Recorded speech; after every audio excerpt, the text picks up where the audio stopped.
Hi guys, sorry I couldn't be there today. I did want to go over this project with you myself, and I will be in later today, so if you have any questions about it, please let me know. Hopefully I will be able to explain this well enough in this video so that you can get started on this project. You'll have today and tomorrow in class to work on it, and it won't be due until next week, so you will have time at home, but because we have a review day on Thursday, a test on Friday, and then we're moving on next week, today and tomorrow really have to be used wisely, so please get started right away.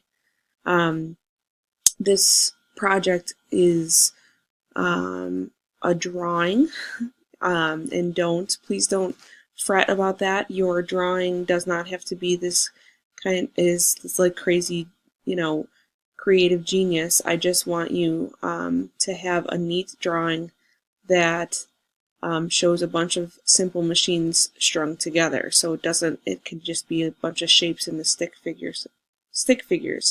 But what this drawing has to do is perform a simple task, stringing together these simple machines, just like Rube Goldberg used to draw.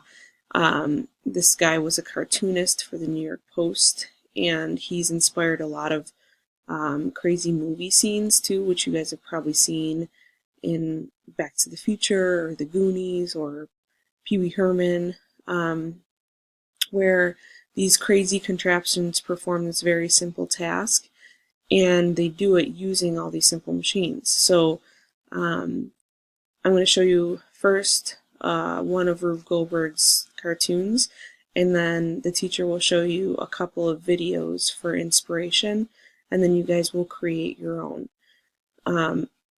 Excuse me. So Rube Goldberg used to work for the New York Post, and this is an example of one of his cartoons.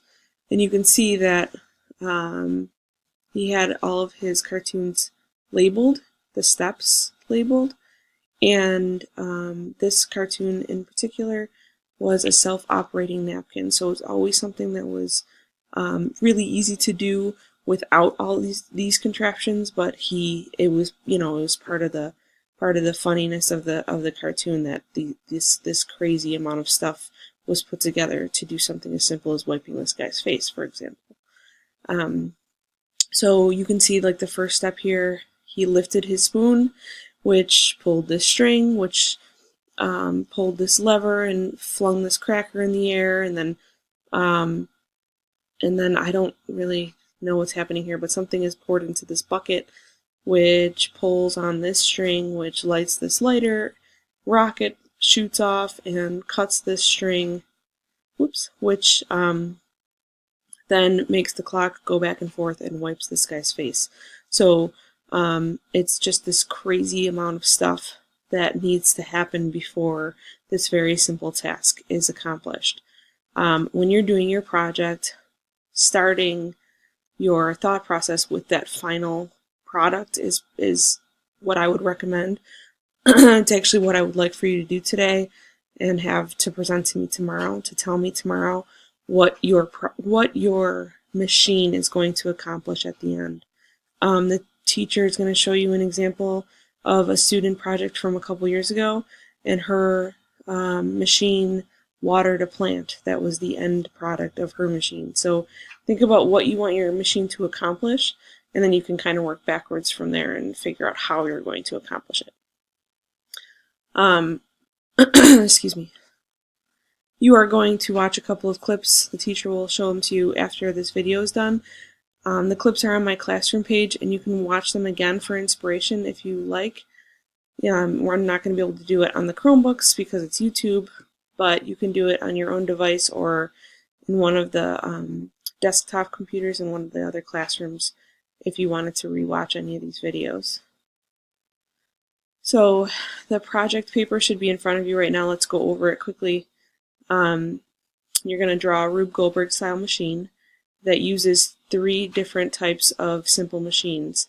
But you can use as many as needed. So for example, you can use 3 levers, 2 pulleys, and 1 inclined plane, but there has to be 3 different types of simple machines in there. You have to have it neatly drawn and labeled with ABCs so that I can see what's the order of the steps and from start to finish, and you need to include 10 steps at least. Please don't have anything offensive in there. Use good taste, and then grading will be determined based on the rubric that's attached and your originality, your neatness, and meeting the requirements. So again, I'm not looking for something that's this gorgeous drawing. It has to be easy to follow, and it has to work. So let's go over the rubric. Okay, so the first thing, let's just go through the grade. This is what will give you 100 on this project. The designed machine would accomplish the assigned task. So a couple years ago I assigned this project, and there were some projects, the machines, a ball would come down an inclined plane and then all of a sudden it would shoot up in the air. And there was no reason why the ball would shoot up in the air. It just, that's what they drew on their machines. So you're going to lose points with that. Make sure that it would work. It possibly would work in real life, and it would accomplish the task at the end without any interference from anybody. Like, it's got to be a chain reaction. One thing has to accomplish another. All 10 steps would have to just work until the end, and that will give you full credit in that column. The second thing is the 3 different types of simple machines. Third thing is 10 or more steps that are labeled and easy to follow. And then it has to be neat, easy to read, and designed so that it shows your originality and creativity. There's a lot of examples of Rube Goldberg machines online. I've seen a lot of them, so please don't try to just copy somebody else's idea. I will know if it's somebody else's idea. And this is honestly just a way for you to have kind of fun with the idea, with this topic that you guys know so much about, which is simple machines. So use your own originality and creativity in this. Definitely use other people's ideas for inspiration, but don't plagiarize on this, okay? So I guess if you have any questions, let me know later. I will be in later this morning, and then tomorrow you guys can put your thoughts that you collect today on your final draft if you're ready for that. So watch the videos and let me know if you have any questions, and have fun.